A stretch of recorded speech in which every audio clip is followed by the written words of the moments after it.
काही क्षण खूप खास असत आणि हा दिवस आमच्यासाठी तसाच होता. नमस्कार, मी रवीना आणि आम्ही आलो होतो बाहेर बाळाच्या पार्ससाठी. तर कोणाच्या ते मी पुढे सांगतेच व्हिडिओमध्ये. आणि ते एकांशला गरम खूप होत होतं, त्यामुळे त्याचे आजोबा म्हणजे माझे सासरे त्याला बाहेर खेळत होते. आणि बघितलं का फोटोग्राफर कोण होते? आमचे साव. माहिती आहे का, हे फोटोग्राफर आहेत. तर ह्यांनाच आज ऑर्डर दिली होती फोटोची. त्यानंतर इतके काहीसे क्षण होता जे म्हणजे पाहणं बोलतात. तर पाहण्याचं तुम्हाला मी पुढे ऐकवतेच.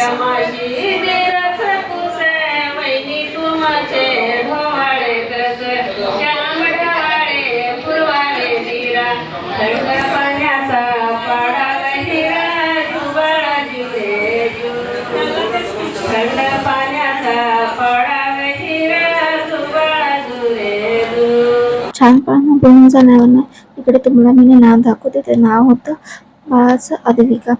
तर आहे ना, तिच्यासोबत छान असे फोटो क्लिक केले. आणि हो, हे ना म्हणजे मिस्टर आहेत ना, त्यांचे मामा लागतात. तर मामा मामी तर त्यांच्या मुलींचं बारसं होतं. तुम्ही सांगा आमचं नंतर काय बरं लागतं. इकडे एकाशने एकटाच खेळत बसलेला आणि एकाशने आज मला खूप साथ दिली. पुन्हा आधी खूप रडला सगळ्यांना बघून, पण नंतर ना खूप शहाणा बाळ असल्यासारखं एकटं खेळत बसला. तिला जे पण देईल ना वस्तू त्याच्यासोबत तो मस्त असं खेळत बसलेला. रात्र खूप चालू होते आणि माझ्या मिस्टरांना उशीर होणं होता. त्यांना फोटोची कामं करायची बाकी होती. त्यामुळे त्यांनी आम्हाला कार बुक करून दिली आणि आम्ही दोघंजण घरी जायला निघालो. खरंच आजचा दिवस ना बाळाच्या हसण्यात आणि कुटुंबाच्या आनंदात गेलेला असा सुंदर दिवस होता. सो तुम्हाला माझा आजचा व्हिडिओ आवडला असेल तर नक्की चॅनलला सबस्क्राईब करा. भेटूया चला पुढच्या ब्लॉगमध्ये. तोपर्यंत बाय.